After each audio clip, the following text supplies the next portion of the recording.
everyone, and welcome back to Queen Elizabeth, A Day in Her Life. It's time for the royal news. I want to wish everybody a Happy New Year, and let's see what's been going on around the date of January the 5th, 2026. Our first story comes from Yahoo, dated January the 3rd, 2026. Why ex-Prince Andrew still poses an existential threat to the royal family. This story is by Amy Macklin. In 2025, Andrew Mountbatten Windsor's life underwent some major changes. His brother, King Charles, served eviction papers on Andrew's home, Royal Lodge in Windsor.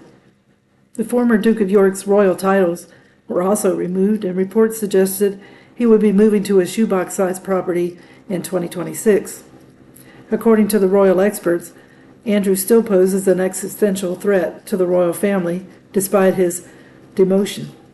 During an appearance on the Sun's royal exclusive show, several royal experts suggested that 2025 had been the year the royal family would want to forget.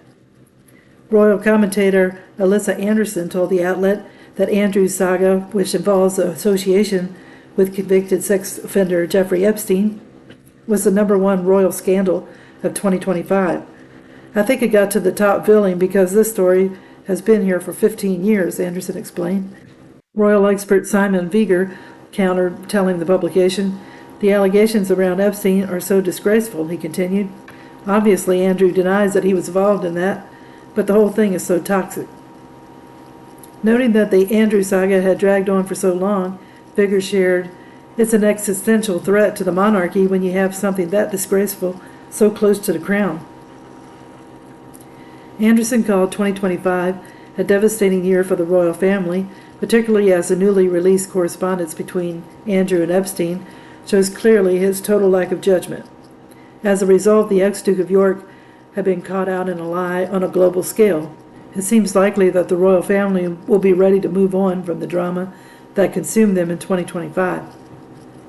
The second story comes from the Telegraph, dated January the 3rd, 2026. The King overtakes Princess Anne as the hardest working member of the royal family. This story is by Victoria Ward, Deputy Royal Editor. The King has overtaken his younger sister to be named the hardest working member of the royal family in 2025, despite undergoing weekly cancer treatment. He conducted more engagements last year than the industrious Princess Royal, traversing the country, hosting 3 high-profile state visits, and traveling to Italy, Canada, and Poland. An analysis of engagements recorded in the court circular found that between them, the 10 working royals managed 23% more jobs in 2025 than in 2024, a year in which both the King and the Princess of Wales were diagnosed with cancer. Patricia Treble, analyst, said that as the year progressed, it felt like the House of Windsor was making up for lost time. Her research found that the King conducted 533 engagements in 2025, while his sister conducted 478, albeit working on more days overall, and 186.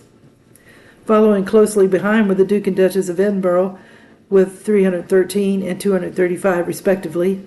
Next came the Queen, who kept busy with 228 engagements, and the Duke of Gloucester, who plowed on with little fanfare, conducting 212 engagements. The Duke, who is 81, is the second oldest working member of the royal family, outpaced the Prince of Wales, who carried out 202 engagements in 2025, up from 139 the previous year.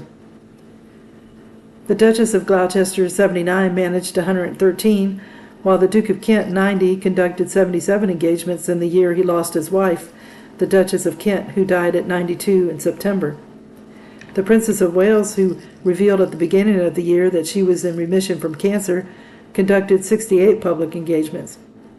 In July, she revealed that the road to recovery was proving harder than she had expected, saying during a visit to Colchester Hospital in Essex, "You put on a sort of brave face, stoicism through treatment. Treatment's done, then it's like I can crack on, get back to normal, but actually the phase afterwards is really, really difficult. You're not necessarily under the clinical team any longer, but you're not able to function normally at home as you perhaps once used to. The Wales's comparatively light workload may provoke the occasional raised eyebrow at Buckingham Palace, but they have long insisted that they wish to approach their public roles differently, with a focus on creating effects rather than simply showing their faces to cut a ribbon. They have also made clear that they will prioritize family life while their 3 children are still young, ring-fencing all school holidays and conducting the daily school run. In 2024, the king, who was forced to step back from public-facing royal duties for a few months after being diagnosed with cancer, carried out 353 engagements. He recently announced that his cancer treatment had proved so successful that from this month he would be significantly reducing his weekly treatment for what Buckingham Palace described as a precautionary phase. Ms. Treble's analysis found that overall, the working royals undertook 2,459 engagements in 2025, up from 23% from the 2001 engagements of 2024. All of them, aside from the Duchess of Edinburgh and the Duke of Kent, increased their workload by a significant margin, ranging from Princess Anne's 10.39% to the Princess of Wales' 423%, a figure that reflected the fact that she largely stepped back from the public eye in 2024 as she underwent chemotherapy. Ms. Treble told The Telegraph, "If there is one takeaway from the data this year, it's that the working royals are doing okay for now. But their numbers are shrinking, now 10 compared to 16 in 2018, and there's no avoiding the effect that getting older is having on how much work they can do and where they can do it." Yet the king is keeping up. 533 engagements in 2025 were the most that he had done since 2019, when he did 541. The third story comes from People. King Charles and Queen Camilla step out to start 2026 as Prince Harry's UK security fight takes a turn. This story is by Janine Henney, and it was published on January the 5th. King Charles and Queen Camilla stepped out for the first time in 2026 after a new report claimed that Prince Harry's official security in the UK will likely be reinstated. On January the 4th, the King, 77, and the Queen, 78, attended a Sunday morning service at St. Mary's Magdalene Church in Sandringham, Norfolk. King Charles stopped to acknowledge several well-wishers on the way to the Sandringham estate, which recently drew crowds when the wider royal family attended church together on Christmas Day. The King and Queen headed to the church the day after the Mail on Sunday reported that a new review determined that King Charles's younger son meets the criteria to receive armed full-time security protection when he visits the UK. The protection is one that the Duke of Sussex, 41, had long sought, and it could theoretically pave the way for his children, Prince Archie, who's 6, and Princess Lilibet, 4, to visit his home country in the future. Prince Harry and his wife Meghan Markle lost their state-funded security in the UK after stepping back from their royal roles there in 2020 and moving to California, where they have resided since. Harry's lawyers have since argued that he does not feel safe bringing his children to the UK without taxpayer-funded police protection and the deep level of security intelligence that comes with it. On January 3rd, sources close to the Sussex told the Mail on Sunday that a committee found that the criteria for the leading security had been met. A source was quoted as saying it is now a formality. Sources at the Home Office have indicated that security is nailed on for Harry. The Mail on Sunday reported that the ruling in Harry's favor is expected to be announced within weeks, and a decision that would be a game-changer for his California family. Prince Harry had long campaigned for his official security in the UK to be restored, including a high-profile court battle, which he lost in February 2024 and had an appeal dismissed in May 2025. However, in December, a full-scale review by the official body that determines how royals and other VIPs are protected was granted, marking a U-turn from the government. In October, it emerged that a female stalker came close to Harry twice when he visited the UK in September 2025 for charitable engagements. Insiders tell People that there are positive noises from the government regarding a reversal of the decision. Prince Harry's spokesman declined to comment, saying they don't discuss security matters. In a statement, a government spokesperson emphasized the same. The UK's government protective security system is rigorous and proportionate. It's our long-standing policy not to provide detailed information on those arrangements, as doing so could compromise their integrity and affect individuals' security, they said. And the fourth and last story comes from Hello Magazine, dated January the 4th, 2026. Andrew Mountbatten Windsor expected to be out of Royal Lodge by Easter. King Charles's disgraced brother Andrew Mountbatten Windsor will reportedly be gone from his Windsor home before a major royal family gathering.